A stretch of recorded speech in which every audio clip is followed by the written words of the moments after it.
हर वैष्णव के लिए, पूरे भारत के लिए और व्रज के लिए तो विशेष कार्तिक मास की अनंत महिमाओं का गान किया है।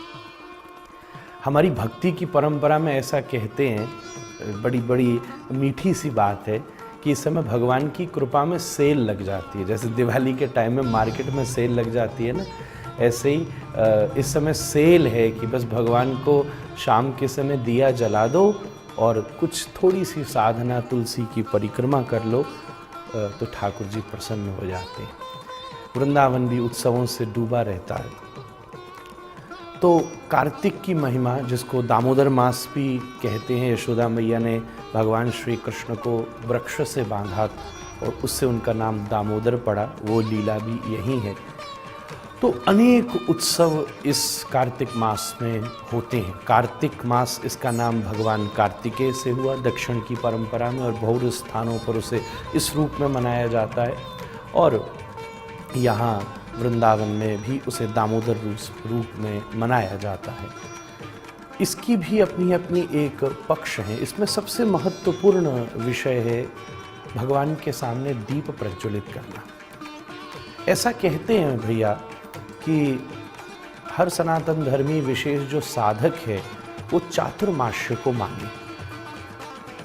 चातुर्मास्य 4 महीनों से बना है, तो हर एक महीने की एक एक कॉन्शियसनेस है। Just like we are divided into 4 dimensions. First month should be dedicated onto your physical existence, which is your body. Second, then your mental strengthening. Third, then your intellectual clarity. And now this 4th, which is the last month of Chaturmasya, which we call as Kartik Mas, you comes onto your 4th dimension, which is soul, or becomes spiritual. So this is the higher most dimension. The whole year is divided into 2 parts, Uttarayana and Dakshinayana. तो उत्तरायण and दक्षिणायन दोनों की अपना अपना महत्व है। ऐसा कहते हैं देवशयनी एकादशी पर देवता सोते हैं, और अब कार्तिक के बाद जो देवोत्थान एकादशी है उसमें देवता जागृत हैं। So it's a month of waking up. Diya represents consciousness, enlightenment. In our experience, everything what we see is the light. सूर्य को भी सूर्य को दिखाने के लिए प्रकाश की जरूरत पड़ती है। Whatever comes into our experience is because of the light. If there is no light, there is a whole different scenario of everything what we see. This is all light. हमारे सारे अनुभव प्रकाश से ही प्रकट होते हैं। तो यहाँ दीपावली जो प्रकाश का ही उत्सव है, वो तो इस कार्तिक के बिल्कुल केंद्र में आता है, बीच में आता है। अमावस्या, जिस दिन सबसे ज़्यादा प्रकाश की ज़रूरत है, क्योंकि तिथि भी अमावस्या है, और वैसे पूरे महीने। तो दीप का जो प्रज्वलन है, एक प्रकार से वो अपने आप को एनलाइटन्ड करने की पूरी प्रोसेस है। उत्तरायण और दक्षिणायन एक साधना पद है, दूसरा कैवल्य पद है। एक जो साधना का क्रम है चातुर्मास्य, और दूसरा जहाँ एक प्रकार से स्टेट ऑफ प्योरिफिकेशन और दूसरा स्टेट ऑफ एनलाइटनमेंट, उसकी अपनी प्रोसेस है। हम उस क्रिया को, दिए को प्रज्वलित करके प्रकाश के माध्यम से मनाते हैं।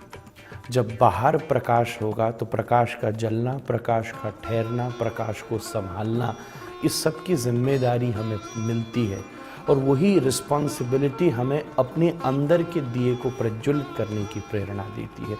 उसे जलाना, उसे संभालना और उसे धरना, यही इस कार्तिक मास का एक मुख्य वैज्ञानिक प्रक्रिया है। अब ये वो समय है जब दिन बहुत ज़्यादा गर्म होते हैं और रात बहुत ज़्यादा ठंडी होती है। तो एक प्रकार से प्योरिफिकेशन हमारा करता है ये। इस समय, इस महीने में लोग भोजन का नियंत्रण करते हैं। स्पेशली नॉन वेजिटेरियंस को सलाह दी जाती है यूनिवर्सली कि इस समय वो नॉन वेज को कंज्यूम नहीं करें, क्योंकि एनिमल्स में भी उनकी रिप्रोडक्शन प्रोसेस इस महीने में सबसे ज़्यादा होती है।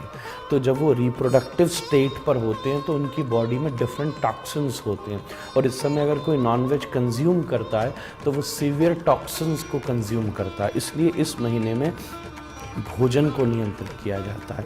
महारानी तुलसी हम भक्तों के लिए तो सब कुछ हैं। हम वृंदा सखी के कुंज में ही बैठकर अपने लाडले लाल को रिझाते हैं, पर दूसरी तरफ से ये पूरी दुनिया को दिया हुआ एक वरदान है। तुलसी प्रकृति, आयुर्वेद, चिकित्सा, इन सब के आधार पर हम सब पर अनुग्रह करती है। तुलसी के नीचे दिया हुआ जला हुआ दिया जब उसकी स्मोक तुलसी से फिल्टर होके जाती है तो मैंने सुना वो ओजोन को रिपेयर करती है।